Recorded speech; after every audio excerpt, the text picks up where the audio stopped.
하이브리드 분단, 이거 건축전기 한 2년 전에 나왔던 기출입니다. 하이브리드 분단형 전원. 하이브리드랑 뭐 섞었다는 얘기죠. 하이브리드 분단 전원이 왜 나왔을까요? 풍력, 태양광 이런 것들은 뭐가 문제가 된다? 기후에 영향을 받는다.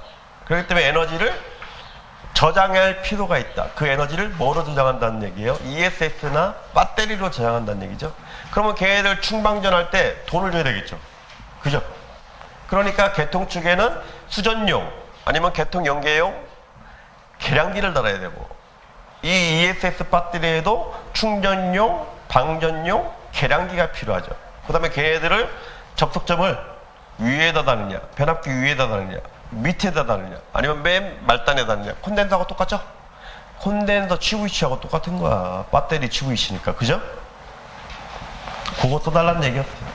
아마 선택하신 분들이 많지는 않았을 거다. 근데 이런 거는 풀어야 됩니다. 왜? 개통 연계 기준에 나와 있잖아요. 요 배정 개통 연계 기술 기준에 나와 있는 거야, 이거. 그것도 맨 앞에. 그죠? 제가 얘기했죠. 배정 개통 연계 기술 기준하고요, 신재생 발전기 개통 연계 기준은 앞으로 매번 시험에 나올 거라고. 요번에도 여기 4번, 뭐죠? 3-1번. 분산전원의 개통 지원 기능. 이것도요, 어디에 있는 내용입니까? 신재생 발전 개통 연계 기준에 나와 있는 내용이죠. 이것도요, 이거 틀렸으면 문제가 있는 거예요. 왜? 저희 학원에서도 나올 거라고 제가 첨부에, 저번에 첨부를 다 해드렸던 문제고, 또 타 학원에서도 이게 중요하니까 준비하십시오 해가지고 나왔던 거야. 근데 이거를 틀렸다? 그러면은 대책이 없는 거죠. 그 다음에, 그죠? 그 다음에 LNG 발전소, 얘네들은 기본서에 없는 내용이에요. 그래서 이거는 제가 옛날에 아마 심화반에 파일은 공유를 해드렸을 건데 못 풀을 수도 있다. 근데 LNG 발전소의 특징은요, 뭘 설명하라는 얘기면 역사이클을 설명하라는, 냉각 사이클을 설명하라는 얘기예요. 그렇죠? 냉각 사이클. 그게 키예요. 그 다음에 이 LNG는 이게 저기잖아요. 이 내추럴이잖아요. 내추럴. 그래서 어떻게? 액화가스로 만들어야 되겠죠? 리퀴드니까. 그러니까 마이너스 160도 정도로 액화해가지고 운반한다, 뭐 그런 얘기죠. 그 다음에 걔네들을 다시 이제 기화시키면서 얘네들이 이제 팽창하게 되는 거죠. 팽창하면서 그 팽창력을 가지고 터빈을 돌려가지고 발전을 하는 거죠. 그러니까 역사이클이란 말이에요. 증기 터빈은 뜨겁게 해서 팽창시키는 거죠. 얘들은, 자, 증기 터빈은, 자, 이거 뭐 우리가 화학을 알 필요 없지만 액체를 기체로 만드는 게 증기 터빈이야. 확 팽창력. 지금 그죠? 이거는 액화돼 있죠. 액화돼 있다가 기체되잖아요. 마찬가지로. 근데 얘네들은 낮죠. 온도가 마이너스 160도. 우리 액체는 뭐 20도, 40도에서 저기 20도, 40도에서 우리 기체 과열 증기 만들 때 뭐 200도, 300도 올라가는 거. 그죠? 결국에는 걔네들도 200도 차이가 나고요. 얘네들도 온도 차는, 얘네들도 200도야. 마이너스 160도니까. 그럼 같은 팽창 아닙니까?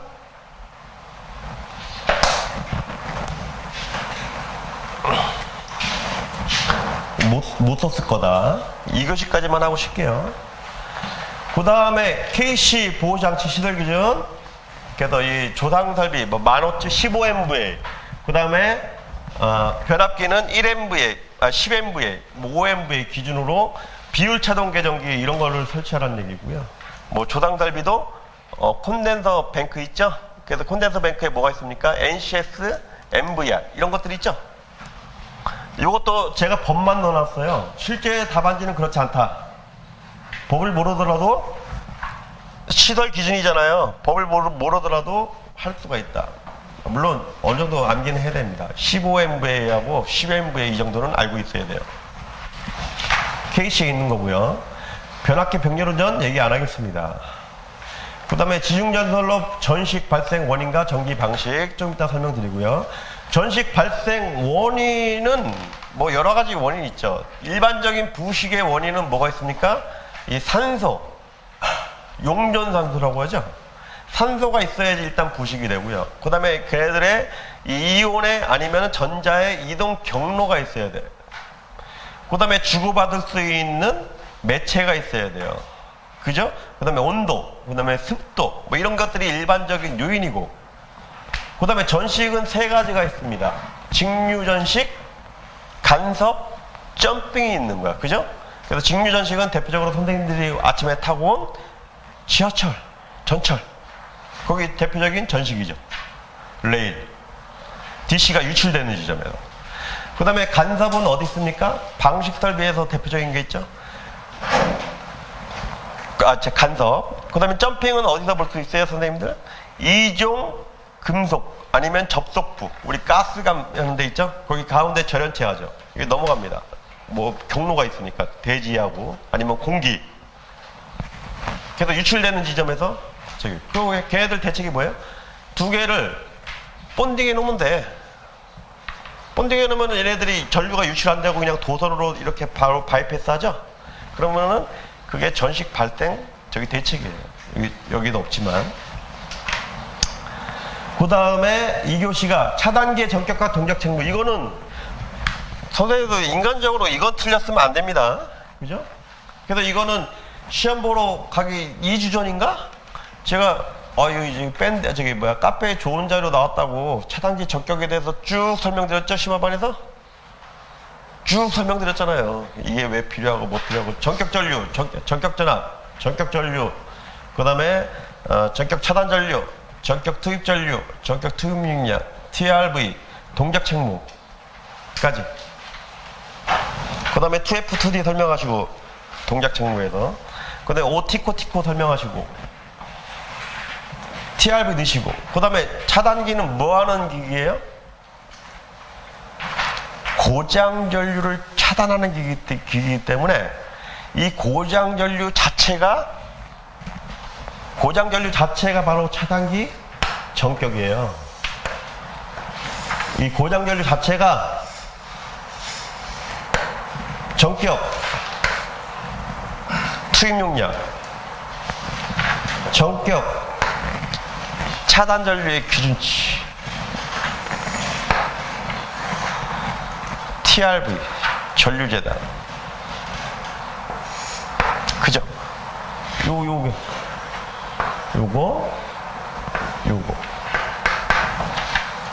그래서 얘네들이 루트 2에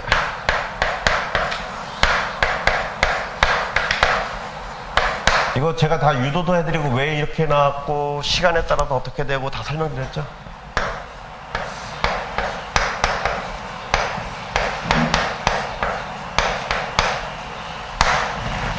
그죠? 여기가 뭐다? IS나 I3S. 이게 뭐다? 어시메트릭. 요 두 개 곱한 게 뭐다? 전격? 차단 전류죠? 기술사 공부하는데 이 공식을, 특히 발생 배정 공부하시는 분들이 이 공식을 유도 못하고 공부하고 있다? 말짱 확 겁니다.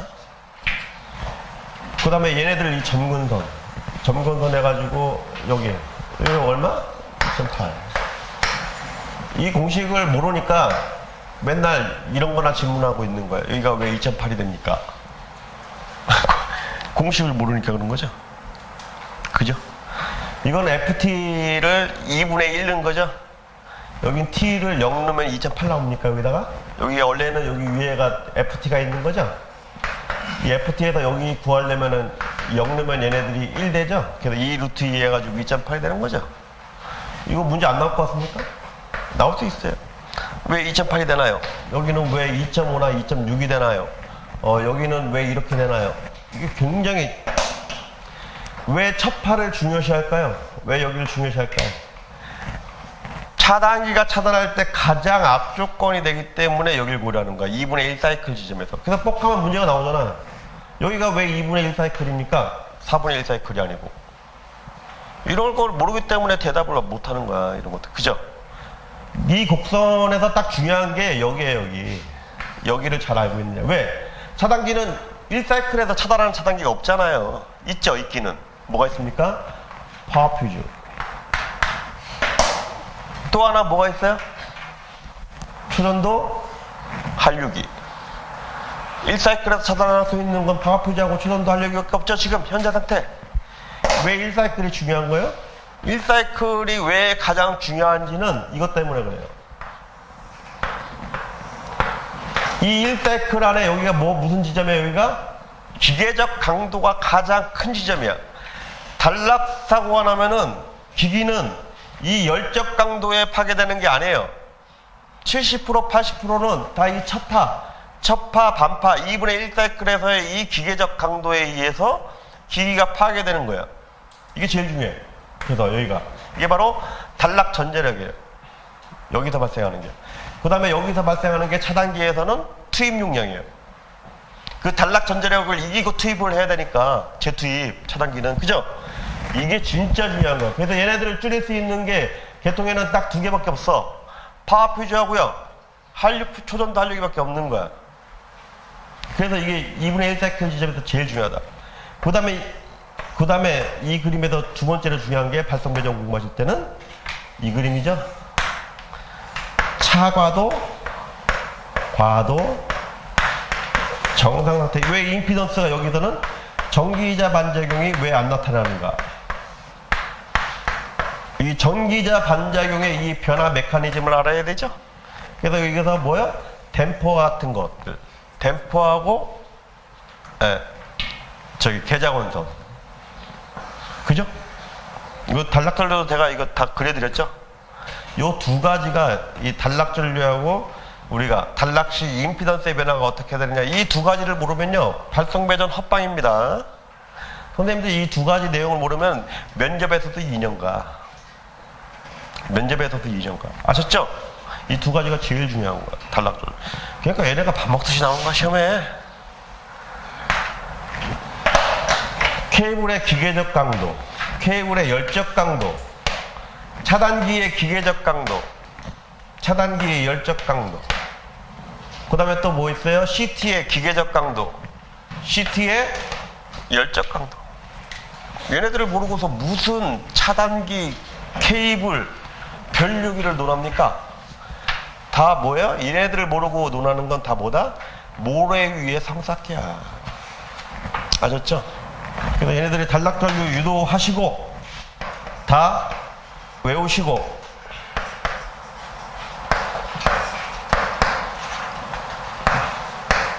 아셨죠? 아, 이런 건 이제 쓰기도 귀찮네. 너무 하도 많이 써서 이제 쓰기도 귀찮아. 팔이 아파. 유도도 다 하실 줄 아셔야 되고요. 얘네들의 의미, 그 다음에 여기서 얘네들 유도하는 것까지 다 여기서 나와. 이거 하려면은 기초이론을 뭘 알아야 돼요? RL 과도현상. AC 전원일 때 이 RL 과도현상을 기가 막히게 다 공부하고 계셔야 돼요. 그 다음에 시정수. 시정수가 왜 중요해요? 시정수가 큰 놈, 시정수가 짧은 놈. 시정수 왜 공부하는 겁니까? 선생님들이 기초이론에서 시정수를 왜 공부하는 겁니까? 시정수가 큰 놈, 시정수가 작은 놈. 시정수가 크면 뭐가? TRB가 증가하죠. DC분이 오래 유지되니까. 시정수의 가장 중요한 개념입니다. 그 다음에 시정수는 주파수입니다. 시간의 역수가 뭐죠? 주파수기 때문에. 그거를 이상전압에서는 뭐라고 얘기하는 거예요? 급준파, 완만파라고 얘기하는 거죠. 즉 기울기를 얘기하는 겁니다. 어떤 변화 현상의 기울기가 빨리 없어지느냐, 천천히 없어지느냐, 이 기울기가 바로 시간이야.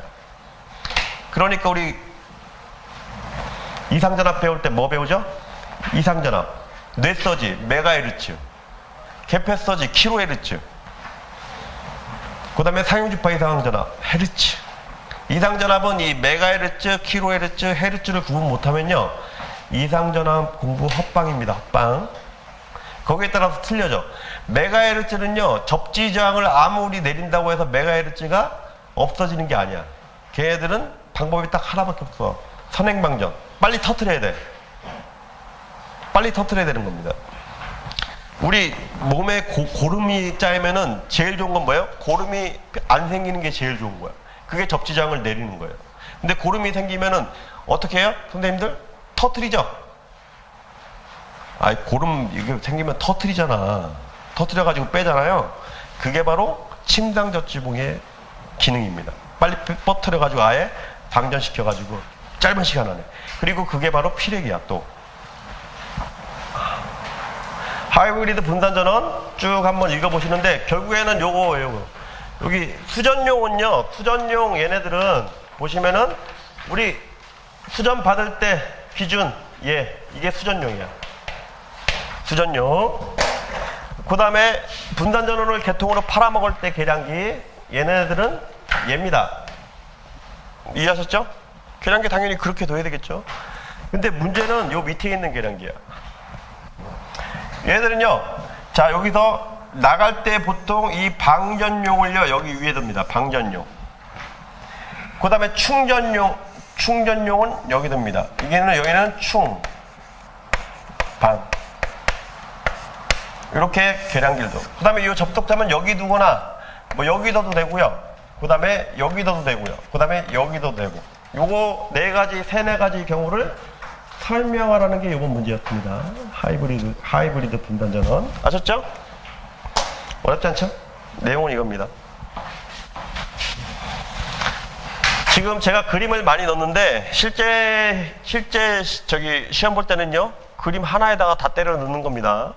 지금 그림은 제가 여기다가 원래는 다 표현해야 되는데 그러지 못했기 때문에 이렇게 많은 그림을 넣은 거예요. 실제 시험에서는 개통도 하나 그리고 4개. 그렇게 보시면 되고, 복합발전 뭐 이런 거는 한번 읽어보시고요. 여기서 중요한 게 이거예요. 복합발전에 저기 냉열발전. 얘입니다. 얘. 이게 키야. 복합발전의 키.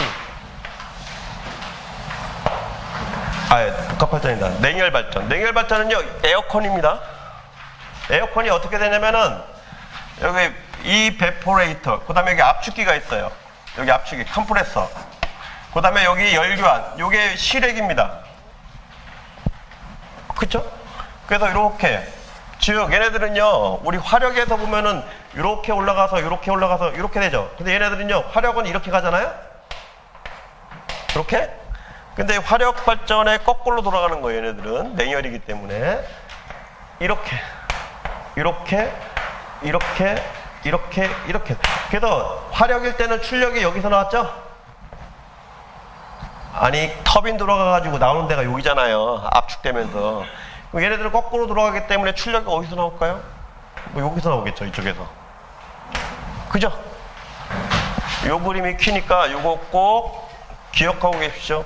요 그림하고요, 요 그림이 키야. 저기 LNG 발전은요. 아셨죠? 그 다음에 뭐 특성상 마이너스 162도 뭐 이런 데서 저장한다. 요거 알고 계십시오. LNG. 이게 키예요. 이 키 그림이. 그 다음에 요거는 한번 읽어보시고요. 보시면은 발전기 뭐 있고요. 그 다음에 특고압력 변압기. 이거 발전소에도 적용되는 얘기입니다. 이게 법이. 왜? 지금 이 KCA에서 지금 이 문제의 흐름을 아셔야 되는데, 전기계가 지금 어떻게 됐습니까? 옛날에는 안전공사가 전기사업법 밑에 있었어. 근데 안전법으로 사업법하고 동등한 위치에 와 있죠? 나왔습니다. 왜 그랬냐면은 우리나라 법이 누가 만들었어요? 옛날에는 산업통상자원부의 밑에 산하에 있는 대한전기협회에서 법을 만들었던 거야. 그죠? 그래서 거기 5급이나 뭐 4급 사무관이 있어가지고 만들었단 말이에요. 근데 대한전기협회가 이제 말을 좀, 그러니까 2년, KC가 바뀌면서 2년 유예 기간을 두면서 산업부 눈밖에 나가가지고요. 안전법이 분리가 됐어. 안전법이 분리가 되면서 이제 이쪽에 많이 의뢰하지 않고 안전공사에 있는 법을 만들기 시작했습니다. 그러면서 얘네들이 거의 동등한 위치까지 와 있어요. 그러면서 안전관리법하고 여기하고 산업하고 연결돼가지고 밑에 있는 이제 안전 코드를 캐스코드라고 하죠. 걔들을 싹 개편했습니다. 근데 개편하면서 건축전기 일 다 하고 지금 발전하고 있어. 발전하면서 캐스코드가 이제 발전까지 관여하게 돼 있는 거예요. 지금 현재 스코어. 그러면서 뭐가 들어갔죠? 발성배전 고유 업무였던 배전, 송전까지 지금 전기 안전기술사가 들어가죠? 그죠? 먹고 들어왔습니다. 그러면서 지금 그 기준을 만들고 있어요. 현재도. 왜? 발전은 기존에 뭐야? IEEE라든가 뭐 유럽코드라든가 뭐 이런 걸 자체적인 걸로 사용하다가 지금 검사하려다 보니까 부족하죠. 뭘 아는 것도 모르고 그러면서 안전공사에서 누굴 뽑았습니까? 발성배전 기술사를 뽑았어. 10명을. 그러면서 그분들이 각 발전소나 이런데 검사 기준을 다 만들기 시작했습니다. 지금 한전에서 안 뺏긴 건 유일하게 보호개전 쪽밖에 없어. 나머지는 다 넘어갔어 이미. 한전에 이제 뭐 옛날처럼 이게 업계에 힘주고 이런 게 아니야. 이제 지금은 이제 안전공사가 짱이야 지금은. 하여튼간에 그러면서 그래도 발성배전에는 또 개통 업무가 추가됐죠. 개통 영향평가를 해야 되니까 그게 중요한 거예요. 근데 그것도 오리지널 성배전은 아닙니다. 왜? 개통 영향평가가 KPX 그게 오비들 저거 아니에요? 오비들 먹고 사는데 도움되는 자격증 아닙니까? 근데 그거를 KPX 뭐 경력 박사 몇 년 그죠? 그다음에 발성배전 기술사 있으신 분 굉장히 좋은 이슈죠. 그다음에 프로그램 사야 되고 그죠? 프로그램은 뭐 2억에서 3억 하겠죠. 그래 그런 조건이 있으면은 거기서 개통영향평가 그 회사를 설립할 수가 있죠. 그러면 그거 처음에 이제 몇 번 이제 내년이나 이게 시행되면은 거기서 회사 차려가지고 기술 인력 보유한 다음에 거기서 이제 개통영향평가 뭐 하는 겁니까? 결국은 조류 해석 해달라는 거 아니에요? 조류 해석 해주고 건당 뭐 몇천만 원, 뭐 큰 데는 뭐 억까지는 안 가겠지만 뭐 몇천만 원 하겠죠. 그럼 실적이 1, 2년 쌓이게 되면 내 후년에도 걔 또 쓰겠죠. 그것도 좋은 거예요. 그러면서 다른 기술사분들이 뭐라고 합니까? 건축전기 전기 안전에서 개통영향평가 니네만 하냐? 야 씨 우리도 껴줘. 그러면서 뭐요? 국회에 민원 걸었죠? 지금 이 상태야. 근데 보십시오. 개통영향평가를 우리가 배우는데도 겁나게 어렵죠. 조류 있고 뭐 뉴턴 랍슨법 있고 가우스 자유대 있고 이해됩니까? 이해 안 되죠 당연히. 왜냐면 행렬이고 그 행렬이 바로 컴퓨터가 계산하는 방법이기 때문에 우리가 뭐 머리로 어떻게 컴퓨터가 계산하는 걸 이해합니까? 그죠? 이해 안 되고도 외워가지고 하여튼 시험 봐가지고 합격한단 말이에요. 근데 우리도 잘 이해 못하는데 뭐 건축적이 더 하겠죠. 더 이해 못합니다. 그러니까 당연히 안 주려고 하는 거예요. 하여튼 지금 현 상황이 그렇다 이거. 하여튼 용량별로 여기는 뭐 0.5MVA, 15MVA 이거 암기하셔야 돼요. 그것만 암기하시면 돼요. 그 다음에 실제로 이 규정이고요. 시설 기준이고 여기 보면 연료전지 있죠? 연료전지가 뭡니까? 수소전지예요 한마디로. 그죠? 수소결합에 의해 가지고 발전하는 거죠. 그러면 선생님들 보세요. 연료전지는 개질기가 있고요. 개질기가 있고 여기 개질기에서 뭐 만듭니까? 수소를 만들어 가지고 반응기 해 가지고 여기서 뭐 H2O 만들죠. 수소에서 여기서 수소를 이 분자 형태로 넣어 가지고 여기서 OH-가 들어가니까 얘가 나오면서 무슨 물? 따신물 플러스 전기가 나오는 거죠. 그래서 전기는 어디로 보냅니까? 전기는 교류니까 교류로 치환해가지고 그죠? 인버터로 해가지고 보내는 거죠. 그러면 얘네들 보호장치는 당연히 인버터 보호장치가 있어야 됩니다. 그 다음에 여기서 반응로기 때문에 여기에 뭐 온도 체크가 돼 있어야 됩니다. 그 다음에 H2가 들어가기 때문에 여기에 농도 체크가 있어야 됩니다. 그래야지 폭발을 안 하니까. 이게 바로 연료전지의 보호장치죠. 읽어보세요. 이거는 저는 다 알고 있던 내용이에요. 네. 이것도 다 옛날에 여기 변압기 내부 고장 있죠? 10MVA 미만. 이게 뭡니까? 이게 비율 차동 개전기예요. 비율 차동 개전기 설치 규정입니다. 비차. 비율 차동 개전기 설치 규정. 그 다음에 조당설비, 얘네들은 뭡니까? 대표적으로 NCS, MVR입니다. 우리 콘덴서 내부 고장 보장치 있죠? 시험에 자주 나오죠? 그거에 대한 설치 기준이 뭐냐면 이거예요. 그래서 선생님들이 비율차동 계정기 설치할 때 아니면 설명할 때 요 두 줄을 답안지에 넣으면은 점수 많이 받고요. 그 다음에 콘덴서 내부 고장 보호장치에 대해서 설명하시오 할 때 요 규정을 답안지에 넣어야 되는 이유입니다. 그래서 기존 책에는 이런 것들이 있는 책도 있고 없는 책도 있는데 FM대로 하면은 이 법적 설치 기준을 써줘야 되는 게 기술사 답안입니다, 원래. 근데 보통은 생략하고 하죠. 그런 내용이고요. 병렬운전은 넘어가겠습니다. 너무 많이 하셔서. 병렬운전의 핵심 키 하나만 딱 얘입니다. 아셨죠? 이게 핵심이야. 위상이 제일 중요한 거야, 병렬운전에서. 왜? 이 위상이 안 들어가는 데가 없어요. 변압기 병렬운전, 발전기 병렬운전, 개통연계 조건, 그 다음에 동상 다조포설, 그 다음에 개통병입. 저는 이 그림 이렇게 안 그리고요. 어떻게 그립니까? 보기 편하게 아까 그려드린 이렇게 그립니다. 이렇게. 그죠? 이거 15도 위상차가 나오면은 델타 V는 뭐죠? 2의 2배의 2의 사인 15도. 그러면 여기서 순환전류가, 자, 순환전류는 어떻게 생겨요? 이렇게 생기겠죠? 얘하고 동위상용.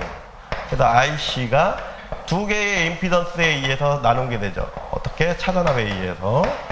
2의 사인 15도. 그러면은 Z분의 2의 사인 15도라는 순환전류가 발생하고, 특히 이 위상차에 의한 순환전류는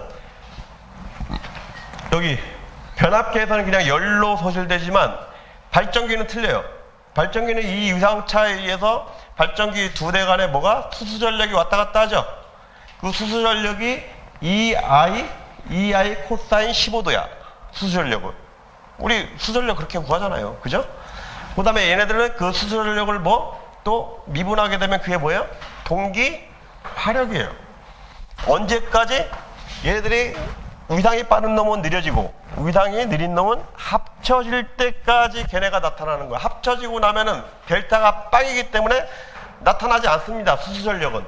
그 대신에 합쳐졌을 때 동기 화력은 작아질까요? 커질까요?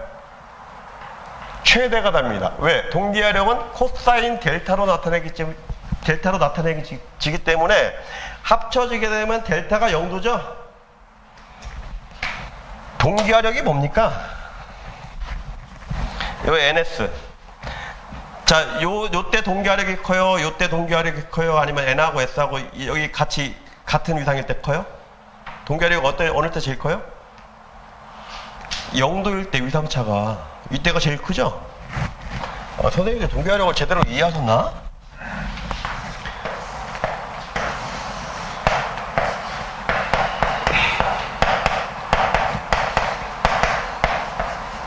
이거죠? 동기화력은 어떻게 돼요? 이게 동기화력이죠? 델타가 0일 때 동기화력은 최대라고요. 즉 이때가 뭐예요? 이거라고 NS. 90도는 이거죠? 90도 넘어가게 되면 어떻게 돼요? 탈조대. 이게 선생님들하고 저하고 박자를 맞춰가면서 같이 공부하는 게 동기화력이 최대예요. 즉 제가 아는 걸 선생님들도 알아야 돼. 그게 델타가 0도야. 제가 아는데 선생님들이 몰라. 15도. 제가 알고 있는데 선생님들이 저를 무시하고 혼자 공부해. 90도. 그 다음에 제가 공부하는 게 틀렸다. 나 혼자 공부할래. 이게 180도 탈조. 물론 탈조돼도 합격할 수 있어요. 뭐 꼭 제 방법으로 하라는 얘기는 아니니까. 이게 동기화력이에요. 동기화력 굉장히 중요합니다. 동기화력에도 쓰이는 그림이에요. 제일 중요한 거다. 이걸 읽어보시고요. 상회전 방향. 상회전 방향 쉬워요. 얘들이 결선이 같더라도요, 물리는 게 얘 같고, 얘 여기 물릴 걸 얘 일로 물리고, 여기 물릴 걸 일로 물리면은 얘 상회전 방향이 반대로 들어가요. 반대로. 그래서 같아야 된다. 그 다음에 이렇게 틀리게 되면요, 돌아갑니다. 이렇게 한 바퀴. 여기를 거쳐가지고 한 바퀴 이렇게 돌아가요. 그게 순환전류.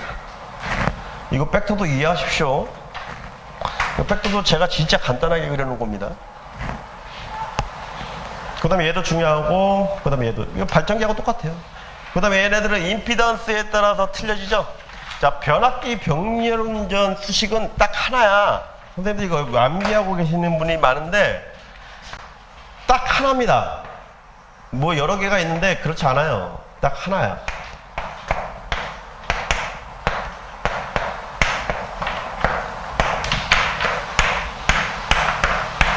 P로드. 그죠? 이것만 하면 돼. 부하분담. 자, 부하분담은 임피던스에 뭐? 반비례한다. 아시죠? 두 번째. 포덴트 임피던스는 비례한다. 뭐에? 기준 용량에 비례한다. 맞죠? 이 두 개 하지만 알면 돼. 그러면은 P1 Z1 플러스 Z2에 Z2의 PL이죠? 그죠? 끝났어. 이게 변압기 부하분담이야. 만약에 용량이 다르다. 용량이 다르다. 내가 만약에 P1을 기존 용량으로 했다. P1을 기존 용량으로 했다. 그럼 P2와 관련된 얘 Z2를 변환해야 되겠죠. 이 Z2를 어떻게 변환합니까? 기존 용량으로. Z2 다시를 넣어야 되겠죠. Z2는 기존 용량으로 환산할 때, 뭐죠? 자기 용량분의 기준 용량으로 넣죠? 그래서 얘네들을 Z2의 M으로 합니다. 그러면은 Z1 플러스 Z2의 M, MZ2, MZ2, PL. 계산 끝. 모든 계산은 다 여기서 다 조건이에요.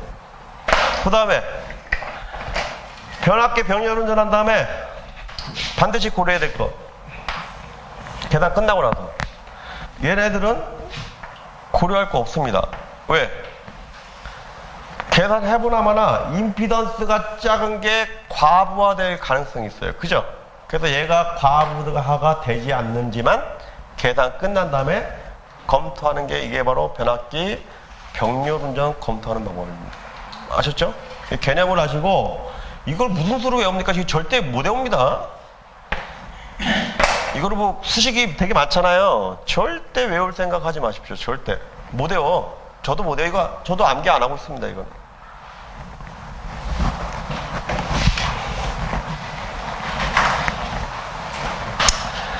여자 드립전류 뭐 있고요. 이거 암기하세요. 이윤화 경영할 때. 칼카나마 아라 천리준합 수구수분. 칼카나마 아라 천리준합 수구순. 이거 암기하시고요. 자, 선생님들 아침에 뭐 드시고 오셨죠? 칼륨하고 칼륨, 나트륨, 마그네슘 드시고 오셨죠? 눈에 좋아진다고. 뼈에 좋다고. 걔네들 한 통에 얼마예요? 10,000원, 20,000원. 겁나게 싸죠? 예. 한마디로 잘 변한다. 여기는 뭐야? 구리, 은, 금. 귀금속이야. 귀금속이 왜 비싸요? 안 변하니까.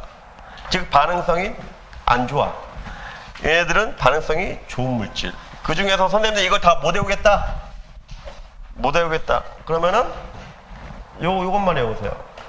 알루미늄, 아연, 철. 그 다음에 구리. 아까 얘기했죠? 케이블 트레이 한번 봅시다. 이거는 케이블 트레이는 뭐로 되어 있습니까? 철. 그 다음에 여기 아연 도금 했죠? 아연 도금. 그 다음에 여기 뭐 있어요? 도체. 구리. 제일 싼 놈들. 얘네가 철이 녹쓰는 걸 방지시켜줍니다. 아연이. 그 다음에 철이 반응성이 더 좋죠? 맨 나중으로 구리가 부식되는 거야. 그죠? 이게 바로 아연 도금, 강, 관이라고 하는 거예요. 선생님들이 현장에 쓰는 거. 아연도금 강관 안에 뭐가 있어요? 구리가 있죠? 현장에서 배관 어떻게 됐습니까? 철. 그 다음에 바깥에 아연도금. 그 다음에 안에 구리가 있는 거죠. 얘 아연부터 아작 나는 거야. 그 다음에 철 아작 나고, 그 다음에 최종적으로 구리가 부식되는 거예요. 에? 그럼 여태까지 지금 선생님들 전기 업무에 지금 한 30년, 40년 계셨는데 지금 아연도금 강관이 뭔지도 모르고 썼다는 얘기잖아요. 이게 부식을 모르고 있다는 거는. 아니에요? 그 다음에 현장에 감리로 계신 분들 케이블 트레이 검측할 때 이런 거 안 봐요? 아연도금 몇 T로 도금했는지. 아연도금이 가끔 현장에서 측하면 여기 백화현상이 일어나죠. 백화현상이 나쁜 겁니까? 좋은 거예요. 좋은 게 아니고 당연한 현상이야. 철이 부식될걸요. 부식되는 거를 이 ZN이 하얗게 일어나면서 철 부식을 막아주는 거예요. 어떤 현장 가면 뭐 테이블 트레이 들어왔는데 거기 뭐 도장이 뭐 백화현상이 일어났다고 해서 빠꾸시키는 감리분이 있는데 진짜 무식한 감리다. 무식한, 세상에 그렇게 무식한 감리가 없는 거예요. 아셨습니까?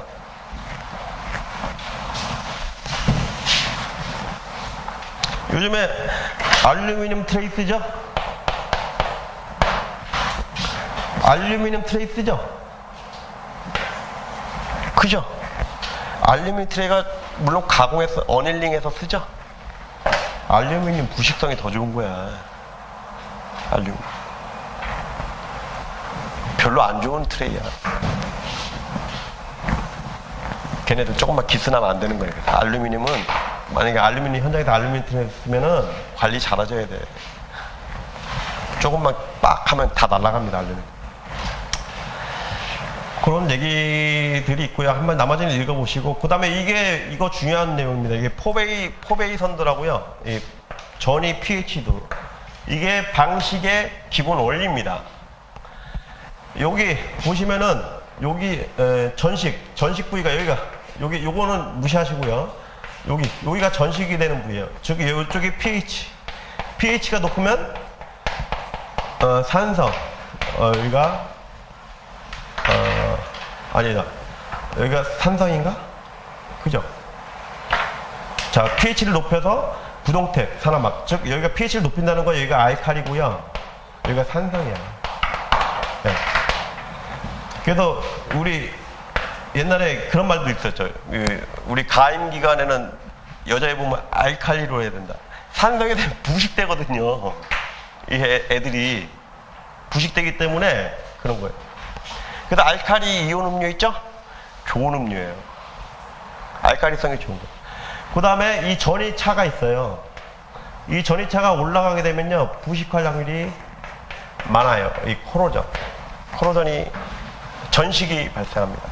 그래서 우리가 얘네들을 여기 있는 구간을요, 옮길 때는 뭐죠? 이 부동태 영역으로 옮기거나 아니면은 알칼리성으로 만들거나 아니면 전이차를 낮춰가지고 불활성 상태로 만드는 거. 이 세 가지가요, 전식이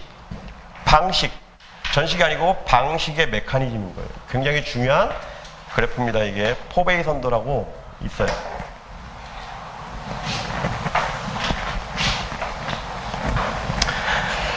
이런 기본 개념을 가지고 우리가 희생양수법, 외부전원법, 그 다음에 이 전기철도에서는 직접 배류법, 선택 배류법, 강제 배류법을 하는 겁니다. 이것도 한번 읽어보시면 뭐 많이 봤던 내용이라 제가 별도로 말씀 안 드릴게요. 자, 4단계는 넘어가겠습니다. 너무 잘하시는 거라.